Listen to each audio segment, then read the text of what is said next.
राज्यातील पावसाळी अधिवेशनात एक भाषण झालं, पण ते फक्त भाषण राहिलं नाही. कारण काही क्षणातच विधान परिषदेत ट्रिपल तलाक, बहुपत्नीत्व, कुराण, पाकिस्तान आणि संविधान हे सगळे मुद्दे एकाच वेळी धडकले आणि संपूर्ण सभागृहाचं वातावरण पेटलं. राष्ट्रवादी काँग्रेसच्या अजित पवार गटाच्या आमदार सना मलिक यांनी सभागृहात उभं राहून ट्रिपल तलाक, पॉलिगॅमी आणि मुस्लिम वैयक्तिक कायद्यांच्या मुद्द्यावर अशी भूमिका मांडली की लगेचच आक्षेप, प्रतिआक्षेप आणि जोरदार गदारोळ सुरू झाला. परंतु या भाषणानंतर उभा राहिलेला सर्वात मोठा प्रश्न फक्त सना मलिक काय म्हणाल्या हा नाही, तर प्रश्न हा आहे की भारत देश संविधानावर चालणार की धार्मिक कायद्यांच्या मागण्यांवर. म्हणूनच हा वाद आता केवळ एका आमदाराच्या भाषणापुरता मर्यादित राहिलेला नाही. तो थेट धर्म विरुद्ध संविधान, महिलांचे हक्क विरुद्ध वैयक्तिक कायदे आणि राजकारण विरुद्ध समाजकारण या मोठ्या संघर्षाला भिडून गेला आहे. महिलांच्या न्यायाचा मुद्दा, धार्मिक प्रथांचं समर्थन आणि UCC सारख्या संवेदनशील विषयांवरचं राजकारण हे सगळं पुन्हा एकदा ऐरणीवर आलं आहे. मग विधान परिषदेत नेमकं घडलं तरी काय? सना मलिक असं काय म्हणाल्या ज्यामुळे एवढा गोंधळ निर्माण झाला? त्यांच्या भाषणाचा खरा संदर्भ काय होता आणि या वादाचे पुढे कोणते राजकीय परिणाम होऊ शकतात? चला तर मग सना मलिक यांच्या या वादग्रस्त भाषणाचा संपूर्ण संदर्भ सविस्तरपणे समजून घेऊया आजच्या व्हिडिओमध्ये. आजच्या बातमीचे लेखक आहे मेहुल मराठे. तर मित्रांनो, या संपूर्ण वादाची सुरुवात झाली ती विधानसभेत झालेल्या एका लक्षवेधी चर्चेतून. भाजप आमदार देवयानी फरांदे यांनी मुस्लिम महिलांवरील अन्याय, ट्रिपल तलाक आणि बहुपत्नीत्व म्हणजेच पॉलिगॅमी यासारख्या मुद्द्यांवर प्रश्न उपस्थित केले. त्यावर उत्तर देताना राज्य सरकारकडून गृहराज्यमंत्री योगेश कदम यांनी एक महत्त्वपूर्ण माहिती सभागृहात दिली.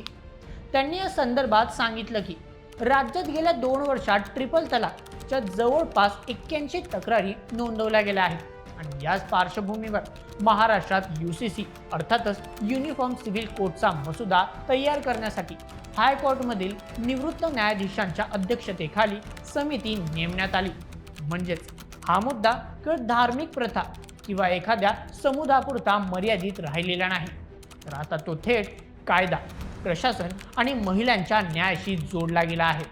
आणि याच चर्चेदरम्यान सना मलिक भाषणासाठी उभ्या राहिल्या. त्यांच्या भाषणामुळे या प्रकरणी राजकीय वातावरण आणखीनच तापलं. परंतु सर्वात आधी पाहूयात की भाजप आमदार देवयानी फरांदे यांनी नेमका कोणता प्रश्न उपस्थित केला होता. मित्रांनो, देवयानी फरांदे म्हणाल्या होत्या की जो पाकिस्तान आपल्या भारत देशातून वेगळा झाला, त्या पाकिस्तानचा जर आपण आज विचार केला तर त्या ठिकाणी कोणाला बहुविवाह करायचे असेल तर त्याला सर्वात आधी पहिल्या पत्नीची लेखी परवानगी घ्यावी लागते. दुसरी गोष्ट म्हणजे पाकिस्तानमध्ये ऑर्बिटरी काउन्सिल तयार करण्यात आले. या काउन्सिलच्या माध्यमातून संबंधित व्यक्तीला दुसरा विवाह करायला परवानगी आहे की नाही याबाबत निकाल दिला जातो. भारतापासून पाकिस्तान 1947 मध्ये वेगळा झाला, परंतु पाकिस्तानात पॉलिगॅमीचे प्रमाण फक्त 1% आहे.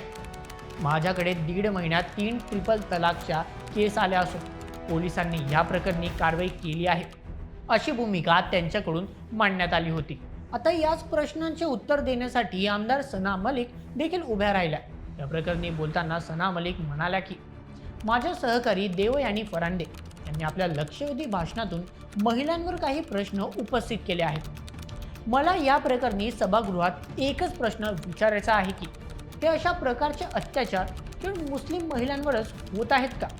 या प्रश्नाचे उत्तर मला दिलं जाऊ शकतं का, असं त्यांच्याकडून सांगण्यात आलं. त्यापुढे असं देखील म्हणाल्या की पॉलिगॅमीला धार्मिक कायद्यानुसार मुस्लिम समाजात मान्यता आहे. पाकिस्तानने नवीन असे काहीही केलेले नाही. त्यांनी तेच केलेले आहे जे मुस्लिम पर्सनल लॉ आणि कुराण सांगतं. तोच कायदा जर आपल्या देशात अंमलात आणला गेला तर आमच्यापैकी कोणालाही अडचण नाही, कारण इस्लाममध्ये कुराण जे काही सांगतं तेच आम्ही सर्व फॉलो करतो. कुराणमध्ये ज्या काही गोष्टी सांगितल्या गेल्या आहेत तेच फॉलो करण्यासाठी पाकिस्तानमध्ये सरकारने कायदा आणला आहे.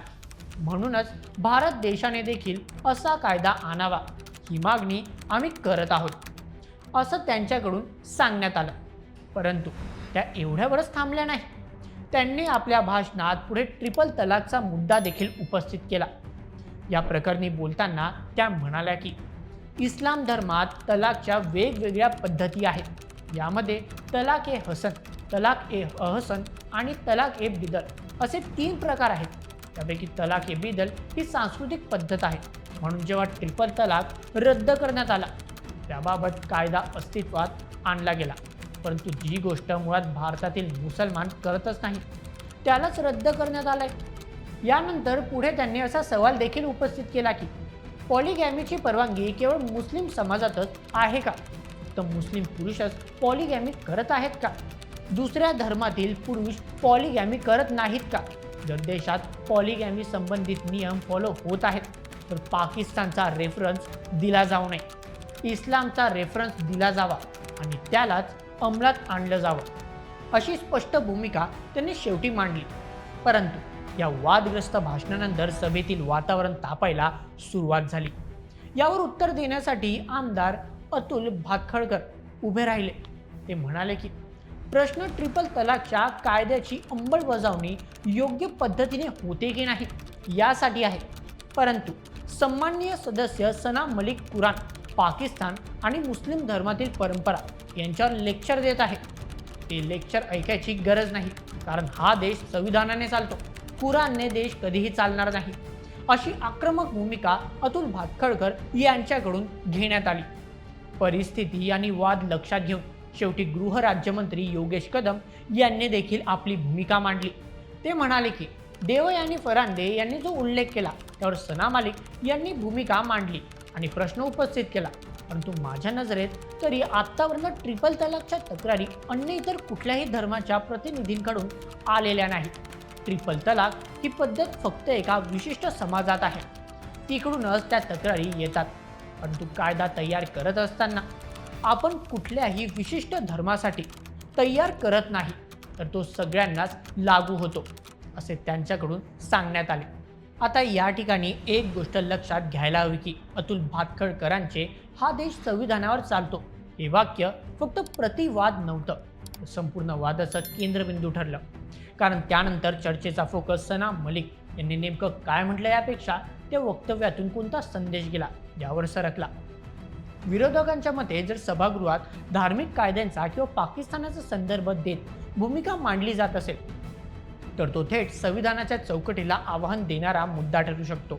कारण एकीकडे चर्चा होती मुस्लिम महिलांच्या न्यायाची, परंतु दुसरीकडे सभागृहात आता प्रश्न उभा राहिला होता धार्मिक ग्रंथांचा आधार घ्यायचा की संविधानाचा।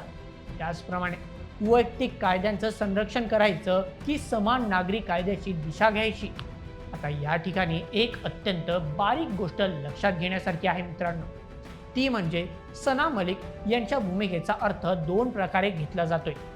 पहिला, त्यांनी प्रत्यक्ष किंवा अप्रत्यक्षपणे मुस्लिम वैयक्तिक कायद्यांचं समर्थन केलं आणि दुसरा, त्यांनी फक्त एवढंच सांगण्याचा प्रयत्न केला की कायद्याच्या नावाखाली एका धर्मालाच वेगळं टार्गेट करणं चुकीचं आहे। परंतु राजकारणात नेमका हाच भाग सर्वात जास्त धोकादायक असतो, कारण तुम्ही काय म्हणायचं ठरवलं होतं यापेक्षा तुमच्या वक्तव्यातून विरोधकांनी काय पकडलं जास्त महत्त्वाचं ठरतं। आणि इथे कुराण, पाकिस्तान, ट्रिपल तलाक, पॉलिगॅमी आणि संविधान हे शब्द एकत्र आल्यामुळे हा मुद्दा लगेचच मोठा झाला। आता खरा प्रश्न फक्त सना मलिक बरोबर की चूक एवढाच नाही, तो असा आहे की महिलांच्या न्यायाचा मुद्दा खरंच केंद्रस्थानी राहणार की पुन्हा एकदा तो धर्म आणि राजकारणाच्या धुरात हरवणार? मित्रांनो, संपूर्ण प्रकरणावर तुम्हाला काय वाटतं? अशा चर्चांमध्ये एका विशिष्ट धर्माला टार्गेट केलं जातं, हा आरोप योग्य आहे का? तुमचं मत आम्हाला कमेंटमध्ये नक्की कळवा आणि अशाच व्हिडिओसाठी सबस्क्राईब करा बोल एमएच यूट्यूब चॅनलला। धन्यवाद।